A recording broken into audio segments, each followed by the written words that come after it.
Thank you, Jacob. It's a pleasure to be introduced by you, but it's even a bigger pleasure to be able to call you a friend. And Dr. Lamont Colucci, Professor, Doctor, thank you. This takes a tremendous amount of work, and I know because I tried to put this on at Carroll College 2 years ago. We didn't have nearly the array of speakers that you have today, and I really appreciate that. I know how much work you put into it because you called me so much with criticisms and suggestions, but I just want to say thank you, Lamont. And you are the quarterback. I know you gave a lot of credit to everybody, but you are the quarterback. You are the Aaron Rodgers of International Day, okay?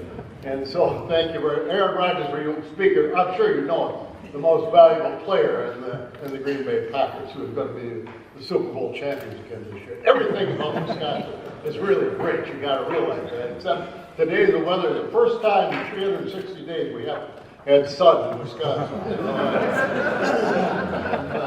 I'm sorry about that, but I want to start off by asking the Council of Generals. I know there were several last night. Some of the Council of Generals here with it. Please stand up. Thank you very, very much. The Japanese Council General was here. Several others were here last night for dinner. I want to thank them because these individuals do a tremendous amount of work for Wisconsin and for other states around America, and I just want to personally thank you. I used to, when I was governor, have an international day when the Council Generals would come to Madison and all of that. I always appreciated the dedication and the support. And you got to realize Wisconsin, is this island out here in the Midwest. We're surrounded by water. We got Lake Michigan on the east, Lake Superior on the north, the Mississippi River on the west, and Illinois is always floating. So that's our island. So we have to make sure, that we have Council of Generals and people recognize international trade. And we really appreciate all that you do, and thank you for being here. The speakers, I want to just say thank you very, very much. We got generals, we got colonels, we got individuals that are internationalists, ambassadors, and I can't imagine such an array of speakers in one day. So thank you all for coming and being here. I, as a former governor, really appreciate your dedication, your support, and willingness to come. So thank you very much. I'm going to quickly touch on three subjects. The first one is 9/11, when I was Secretary of Health. The second one is the generosity of America. And the third topic that I'm going to quickly cover is the fact that America will never go to socialism.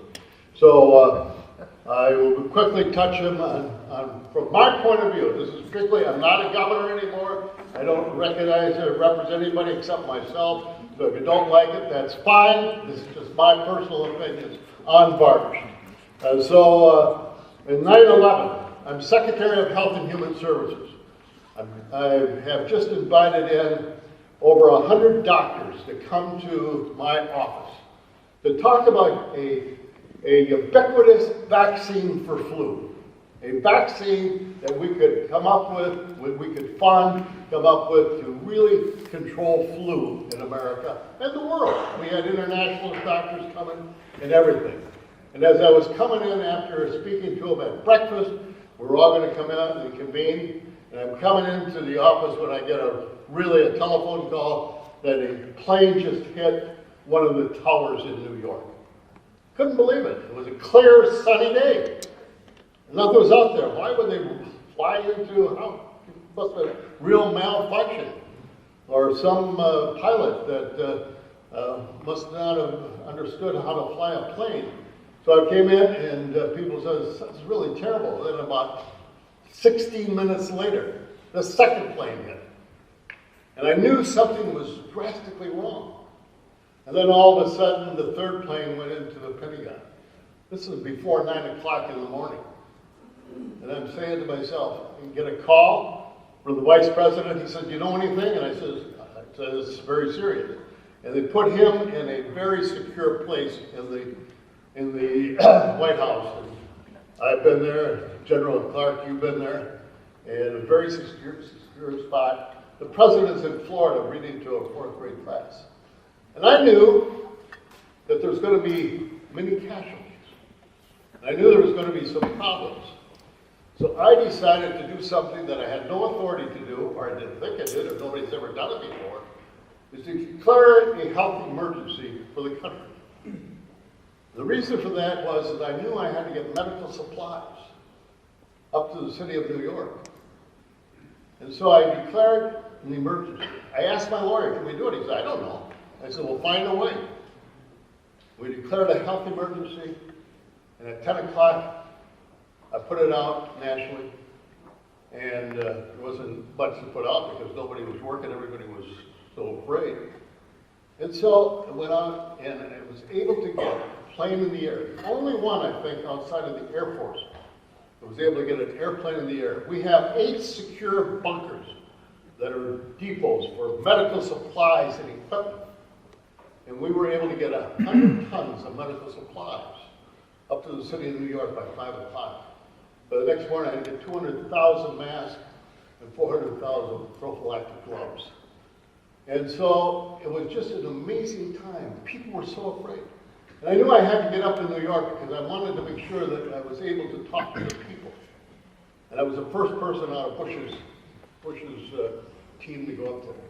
I went up and met with Rudy Giuliani, the mayor there, and Governor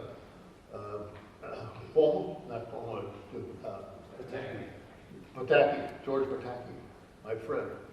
And I met him, we walked down, and I said, I want to get out and see it. And I'm telling you, ladies and gentlemen, it was the most surreal day of my life. I still can see it, I still can taste it. It was so dark and dismal, even though the sun was out, you couldn't see it. There was debris flying all around. The stop and go lights were off. And you look down there and people were coming from all over America, driving trucks to help out. And they go up in New York, ladies and gentlemen.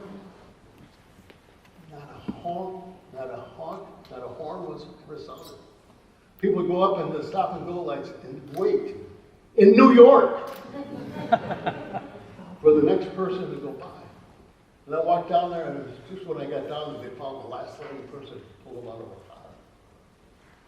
And then I went over to the hospitals and met with the people that were injured, and some died. And I delivered checks to the hospitals and hope. I thought it was. And then we went back to Washington, D.C. But there was a candlelit parade, led by Democrats and Republicans alike. Walking hand in hand, shoulder to shoulder, embracing each other, crying on each other's shoulders. Went over to the Capitol the next day.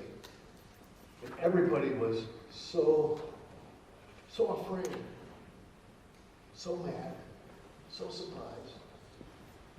But they were absolutely embracing each other and loving America. People were crying and talking about this great country. And it made me feel so proud to be an American. And you all know the rest of the story. We went to war over. But I just want to tell you, at that time, America came together. People all over the world were talking about America. And Democrats and Republicans had no bad word for each other. All they did was want to know how we can rebuild America and be safe and secure. That's one America. The second America I want to really touch on is how generous we are. Kofi Annan called me one afternoon with Colin Powell.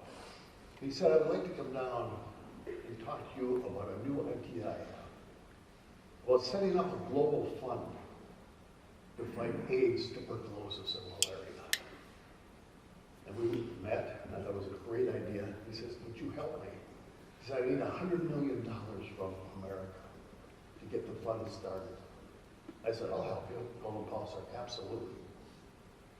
We called up President George W. Bush, who does not like to have anybody interfere with his Sunday afternoons. We went over to the White House and met with him. And he said, yes, I will support it. If you really believe we need to do it, Colin and Tommy. We said, yes. We announced the next day he came out with $200 million. And that was the start of the Global Fund. And I became the president of that Global Fund.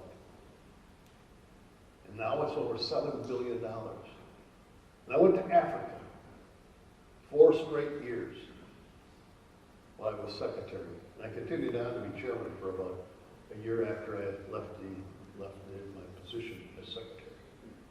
But we went all over Africa.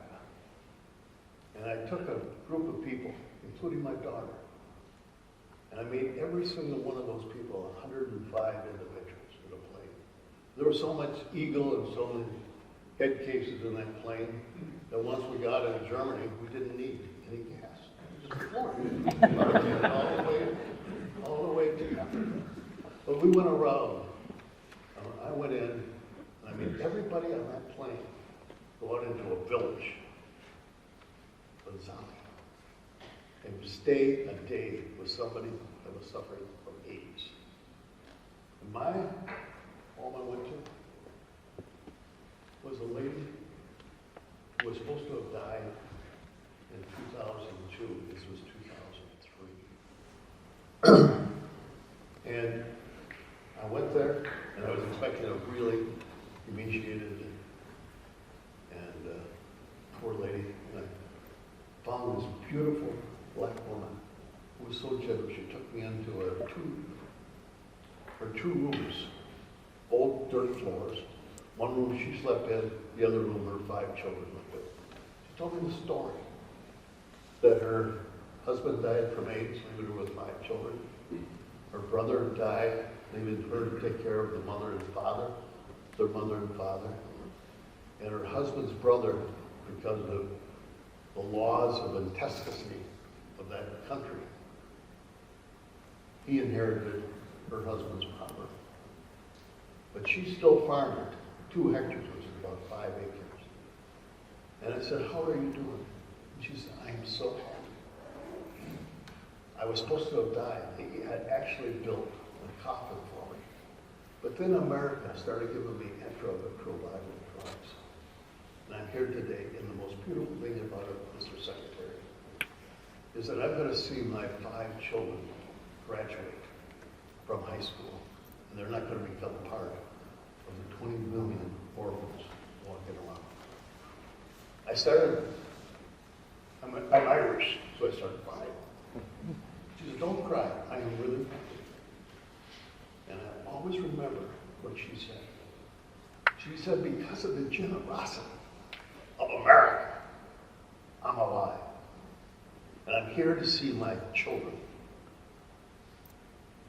graduate and become part of the growth of our country. I'll never forget what she said. This woman, the generosity of America made that possible. And the third thing I want to cover is we are never going to become a socialized country, no matter how much people want to think about it. I was listening today to television before I came over. And they were talking about health care. Health care for all. And health care for all is a great idea. Sure, who wouldn't like free health care? They took a poll, and 73% of the people that were polled said, yeah, I would like free health care. Then they told them, in order for that, we'd have to double your taxes. Do you want to pay double your taxes for free health care? Only 33% said yes. Health care for all is $3.4 trillion. The amount of money we take in right now, the taxes, have to double. And then if you add in free education, subsidized income for people that don't want to work, and the retrofitting of all buildings in America, that's quadruple what our tax load is today, which is around 35%, 30 to 35%. I don't know any American if you ask them that question, would ever say yes. And all we have to look to is Venezuela. Venezuela is this country that 10 years ago was the 10th. Just think of this. Venezuela was the 10th richest country in the world 10 years ago.